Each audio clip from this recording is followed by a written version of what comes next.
जे आवता बुर्बक बना के वोट ले जाता ना, बदलत नहीं खे। कैसे बदली तब जब रउआ जागब, जात के नाम पर वोट ना दे, धर्म के नाम पर वोट ना दे। बन बात आदमी जब चुनाव होता तो आपन कोई नहीं खे देखत कि हमार लड़का के खाना के खियाई, पढ़ाई के व्यवस्था के करी, रोजगार के दी। आदमी सोचत आन गे भाई चल अपन जाते वाला वाणी के दे दो, आंख बंद करके वह वोट दे देता नहीं। यही से जे वोट जरा मिल गए, अब राजा हो गए, चलता हेलीकॉप्टर पे, राउर लेकर चलता नंगे पैर जमीन पर चलता ना, तो बदले के चाहिए ना। तो यही से वोट मांगे नहीं आई, पैदल चले शुरू कैले बानी। 3500 किलोमीटर पैदल चलब, घरे लौटे के नहीं खे। जब तक गाँवे गांव पूरा बिहार में घूम के लोगन के समझावे के बाद ये भाई अगला हाली वोट लालू के ना, नीतीश के ना, मोदी के ना, प्रशांतो किशोर के ना, अगला हाली वोट अपन बच्चन के नाम पड़े के चाहिए ना। लड़कन के शरीर पर कपड़ा होके के चाहिए, घर में खाना होके के चाहिए, वही से न बदली। रउआ सबके घर में के आदमी जो सवांग बा, पुरुष जे बा, वो बाहर जाके काम करता ना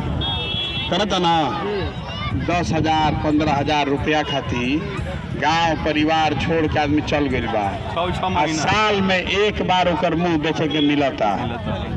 रउआ अपना बच्चा के पेट काट के खियावता नहीं। 18 साल 19 साल के भइल, ट्रेन में बैठ के चल गई बहारा, चल गई ना, अब भेंट ना होई।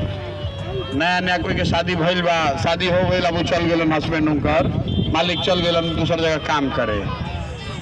ऐजा बताई कोई गुजरात से आके काम करता, कोई महाराष्ट्र से, कर्नाटक से आके ऐजा काम करता, पंजाब से गाँव में नहीं खे न करत। काहे नहीं के करत? काहे से ओकर राज्य में ओइजे सरकार व्यवस्था कैले बिया कि 10,000 15,000 रुपया कमाए खातिर ओकर अपन परिवार घर द्वार छोड़ के ना जाए पड़ो। ठीक ना?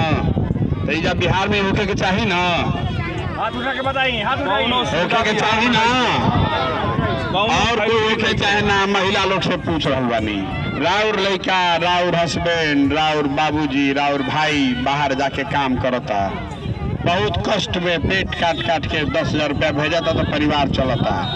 ये बदले के चाहिए ना। तो संकल्प ले ले बानी, सुन ली कि अगर जनता का आशीर्वाद मिल गई तो 6 महीना से साल भर के अंदर जितना लड़का बाहर काम करता सब के 15,000 से 20,000 के रोजगार के व्यवस्था ये गाँव में बिहार में कईल जाए। आशीर्वाद चाहिए, ओके के चाहिए ना। तो देखी वोट नहीं मांगत, पार्टी नहीं के तो वोट कैसे मांगल? गांधी जी के फोटो लगैले बानी, गांधी जी आजादी दिलैलन। अब सब बिहार के जनता जागी तो गरीबी से आजादी मिली। ठीक ना? तो राउर आशीर्वाद मांगे आई बानी, वोट मांगे नहीं आई। वोट ना चाहिए, राउर आशीर्वाद चाहिए। हाड़ मांस के शरीर से कोई 3500 किलोमीटर चल सकेला? ना चल सके। ऊपर वाला के आशीर्वाद चाहिए और राउर आशीर्वाद चाहिए। तो राउर आशीर्वाद दे रहे भाई ना? ठीक बा, प्रयास करी ना, प्रयास होको ना। ठीक बा, बहुत अगर रउआ मन होके तो 10 मिनट पैदल चल के आशीर्वाद दी, आ ना तो ये थाक गए बानी तो जो हम तो आगे चलिए रहल बानी, जब थाक गए तो से लौट आई।